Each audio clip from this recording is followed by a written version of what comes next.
नमस्कार विद्यार्थियों, आज हम फिर उपस्थित हैं एक नए पाठ के साथ। कक्षा 9वीं लोक भारती पाठ 7 डॉक्टर का अपहरण।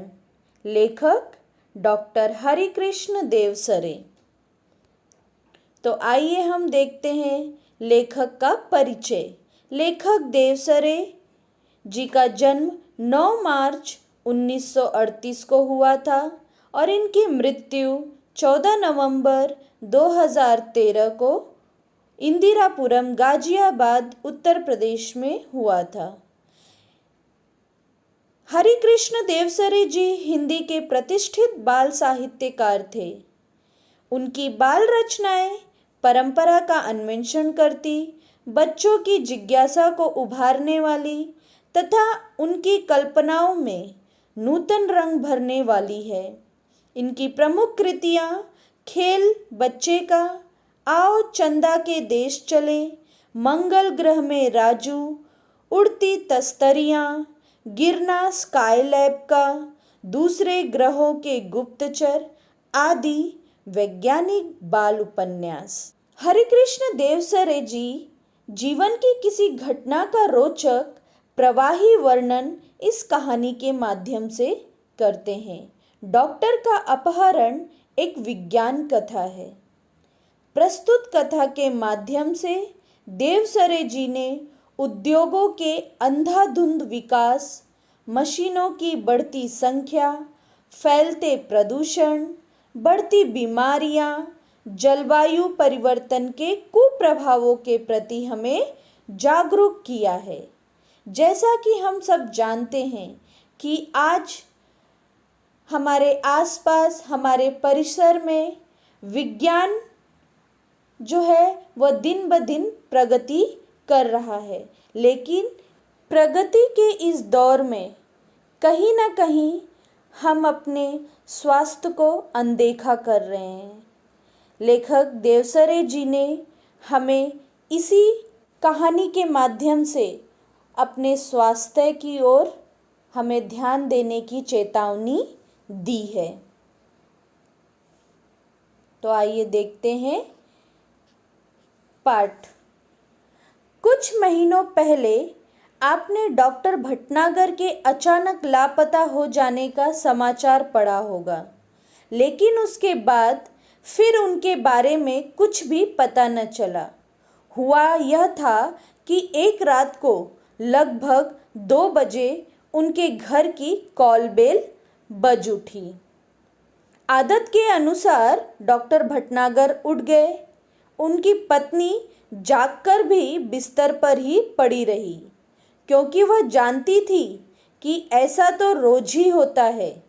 जब भी कोई मरीज सीरियस होता तब अस्पताल का चौकीदार उन्हें उठाने आ जाता।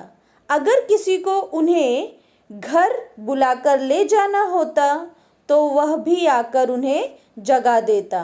डॉक्टर भटनागर मरीज की सेवा करना अपना परम कर्तव्य समझते थे, इसलिए वह का बुरा न मानते बल्कि सहर्ष चले जाते। कोई उन्हें फीस दे या न दे, इसकी उन्हें कभी चिंता न थी। उस रात भी वह उठे और गाउन पहनने ही दवाइयों का बैग उठाकर चले गए। आमतौर से होता यह था कि वह 1-2 घंटे में लौट आते थे या फिर सवेरा होते होते तो अवश्य ही आ जाते थे, क्योंकि उन्हें अस्पताल समय से पहुंचने की आदत थी। अब यहाँ पर हमने इस पहले परिच्छेद में देखा कि किस तरह से डॉक्टर भटनागर अपने कार्य के प्रति ईमानदार थे। लापता का अर्थ है गुमशुदा, जिसका पता ना हो। कुछ महीने पहले की बात थी। डॉक्टर भटनागर जो है वो लापता हो गए थे और उनके लापता हो जाने का समाचार पत्र में छप गया था, लेकिन इसके बाद भी उनके बारे में कुछ पता न चला। तो यहाँ पर वो बताते हैं कि हुआ यूं था कि रात को लगभग 2 बजे उनके घर की कॉल बेल बज उठी। किसके घर की? डॉक्टर भटनागर के घर की। आदत के अनुसार, जैसा उनका आदत था उसके अनुसार डॉक्टर भटनागर उठ गए। उनकी पत्नी भी उठी थी, लेकिन उन्हें पता था रोज ही ऐसा होता है, ये कोई नई बात नहीं है, इसीलिए वो अपने बिस्तर पर ही सोई थी। जब कोई मरीज सीरियस होता तब अस्पताल का चौकीदार उन्हें उठाने आ जाता था। और अगर कोई कभी कभी क्या होता था कि उन्हें घर बुलाने भी या घर लेकर भी जाता था। डॉक्टर भटनागर अपने मरीजों के प्रति बड़े ही ईमानदार थे। उनकी सेवा करना ये अपना परम कर्तव्य समझते थे और इसीलिए वो बुरा भी नहीं मानते थे, चाहे कितनी भी देर क्यों ना हो जाए। देर का अर्थ है विलंब। कितना भी विलंब, लेट, चाहे आधी रात हो, सवेरा हो, चाहे कोई भी समय क्यों ना हो, मरीजों की सेवा के लिए वो हमेशा तत्पर रहते थे। और कभी कभी उन्हें फीस मिलता नहीं मिलता, इस बात का भी उन्हें कोई बुरा नहीं लगता था। बिना फीस की उम्मीद किए वे अपना कार्य करते थे। इसी तरह से वो उस सुबह भी जब घर का कॉल बेल बजा और वो अपना डॉक्टर का जो बैग था वो लेकर चले गए, तो उनकी पत्नी को लगा कि वो 1-2 घंटे में लौट आएंगे। तब भी जब 1-2 घंटे में नहीं आए तो उन्होंने सोचा सवेरा होते होते तो अवश्य आ जाएंगे, क्योंकि उन्हें अस्पताल समय से पहुंचने की आदत थी। किंतु उस दिन जब देर सुबह तक डॉक्टर भटनागर नहीं लौटे, तब उनकी पत्नी क्या हुई? चिंतित हो गई, परेशान हो गई। पहले सोचा कि शायद मरीज की हालत जो है वो गंभीर होगी। उनकी पत्नी जो थी उन्होंने सोचा शायद इसलिए लेट हुआ होगा कि मरीज जो है वो ज़्यादा बीमार होगा, काफ़ी सीरियस होगा, इसीलिए शायद विलंब होगा आने में। फिर यह भी सोचा कि हो सकता है आज सीधे अस्पताल चले जाएं। लेकिन जब मरीज उन्हें घर पर पूछने के लिए आने लगे तब उनकी हैरानी बढ़ गई। तब वो आश्चर्यचकित हो गई, परेशान हो गई। पहले तो वो अपने ही आप में क्या होने लगी, सोचने लगे कि शायद हो सकता है किसी कारणवश उन्हें अस्पताल में ही या मरीज के घर में ही विलंब हो गया होगा, देर हो गया होगा।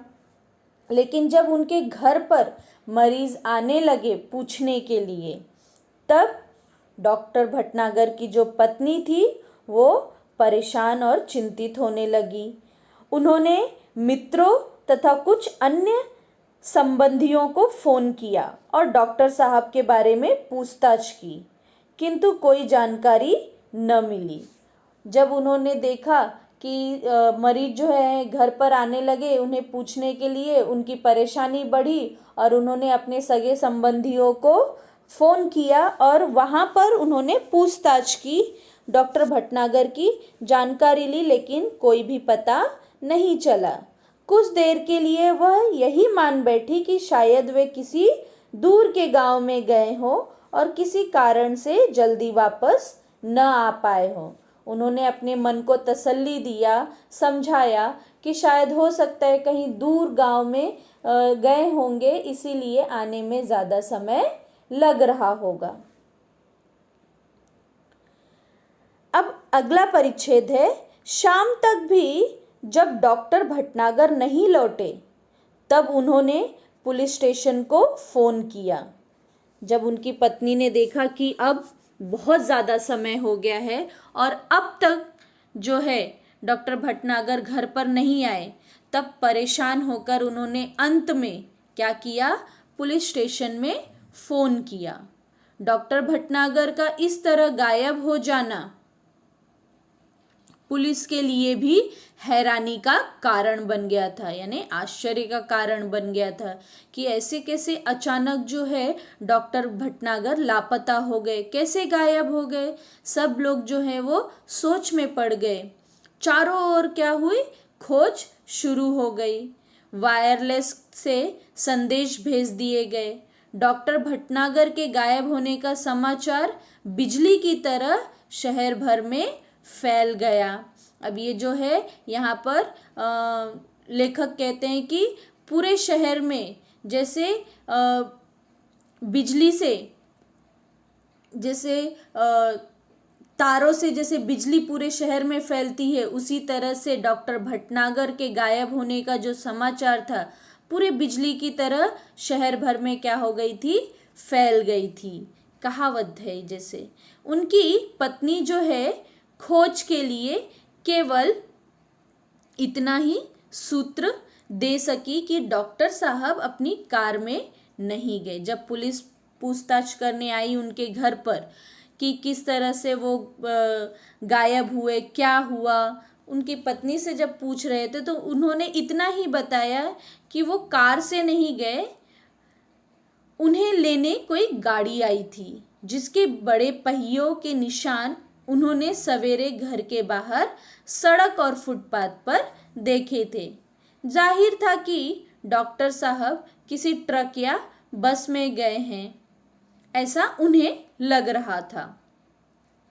मोहल्ले वालों से फिर पूछताछ करने पर भी कोई जानकारी न मिली। फिर भी पुलिस ने वायरलेस से यह सूचना भी जारी कर दी कि कहीं किसी एक्सीडेंट के बारे में जानकारी मिले तो सूचना तुरंत दी जाए।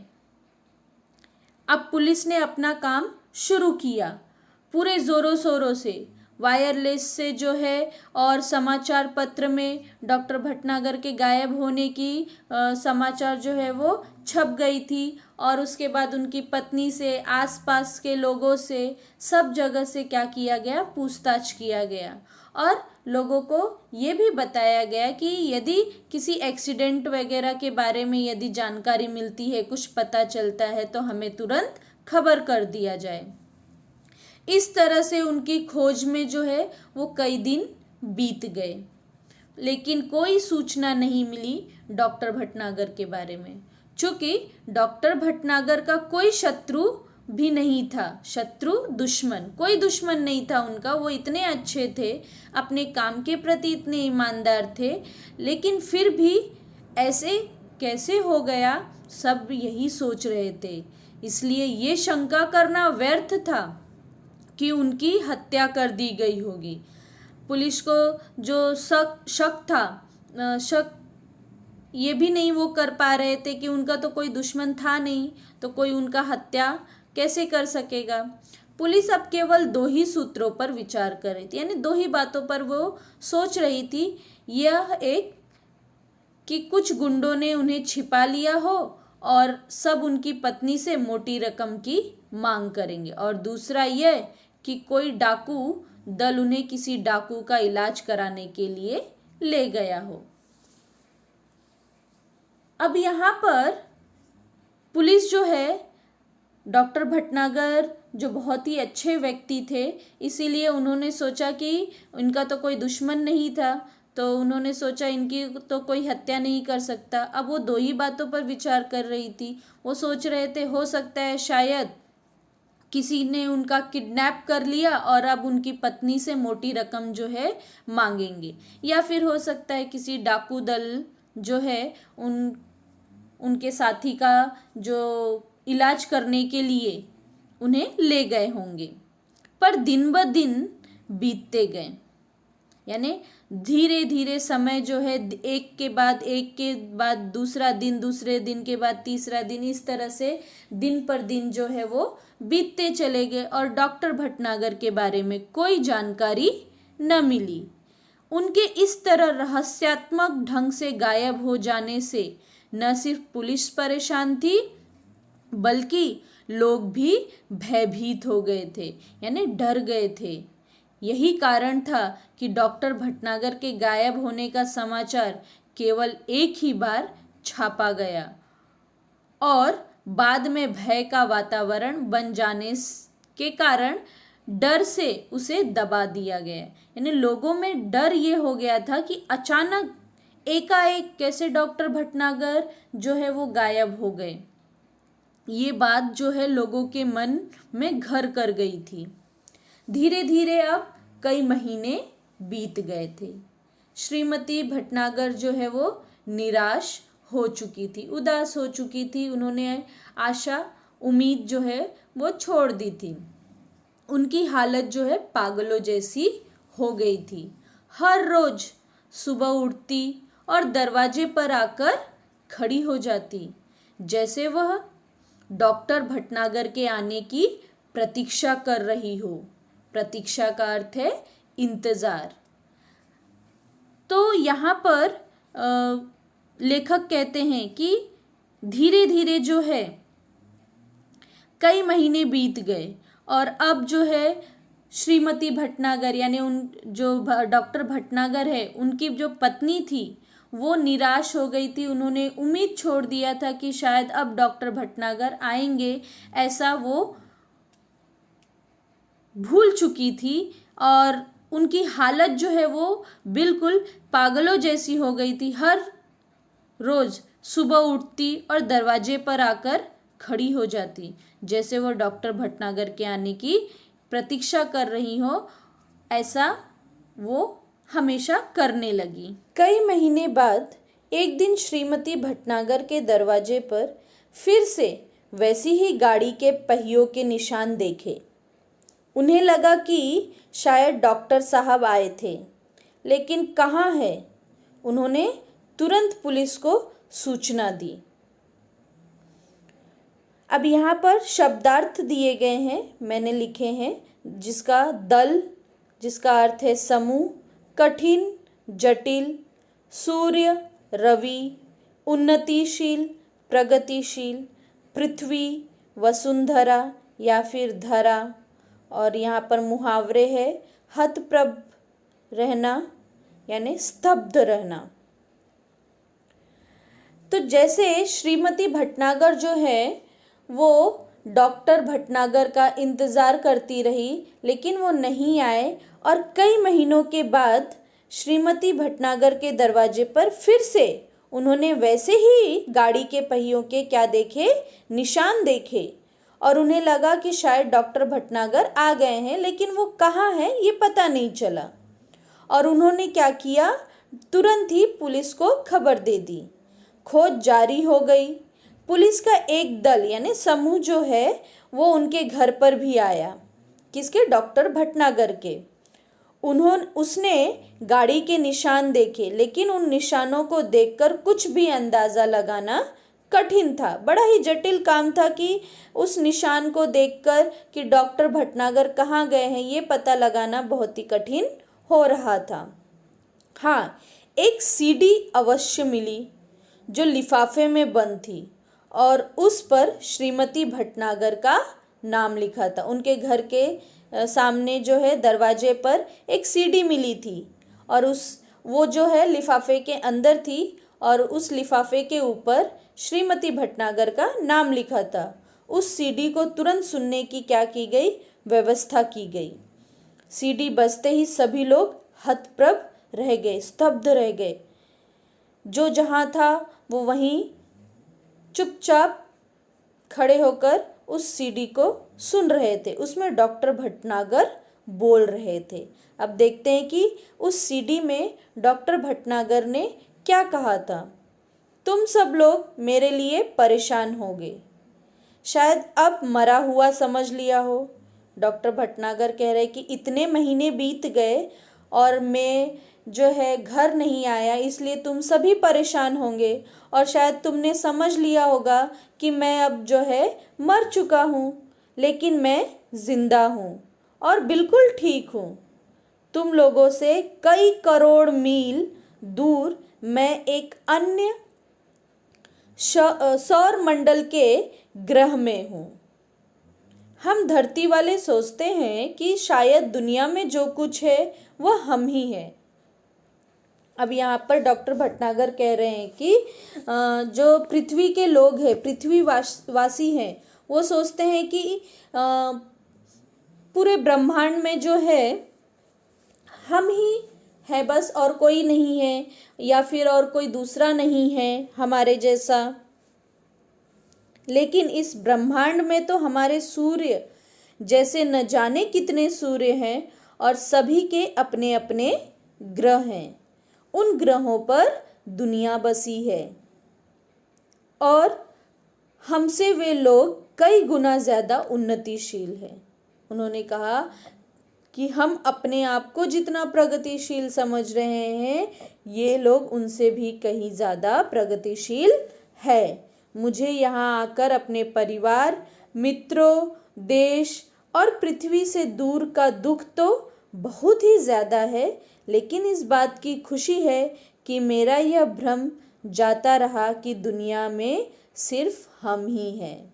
देखो यहाँ पर डॉक्टर भटनागर जो है वो कहते हैं, यानी अर्थात लेखक कहते हैं कि जो हम मनुष्यवासी जो हैं, जो हम धरतीवासी हैं, जो हम सोचते हैं कि हमारे जितना बुद्धिमान और कोई नहीं है, या फिर पृथ्वी ही एक ऐसा ग्रह है जो उसके जैसा और कोई नहीं है, लेकिन इस ब्रह्मांड में और भी कई ग्रह ऐसे हैं जो हमसे ज़्यादा प्रगतिशील है। तो ये जो भ्रम था डॉक्टर भटनागर का, ये धीरे धीरे खत्म होता गया। मुझे उम्मीद है कि पृथ्वी के लोग मेरी इस बात से कुछ सबक लेंगे। अब वो कह रहे हैं कि मैंने जो यहाँ पर अनुभव किया और जो मैं तुम्हें बता रहा हूँ, शायद इससे तुम कुछ सीख सको कि तुम ही सब कुछ नहीं हो, बल्कि तुम्हारे अलावा भी बहुत सारी ऐसी चीज़ें हैं जो हमसे ज़्यादा आगे बढ़ चुकी है, या फिर हमसे ज़्यादा प्रगति कर चुकी है। ऐसे बहुत से अन्य ग्रह भी हैं। हम यहीं तक पढ़ेंगे, इसके आगे हम अगले भाग में देखेंगे।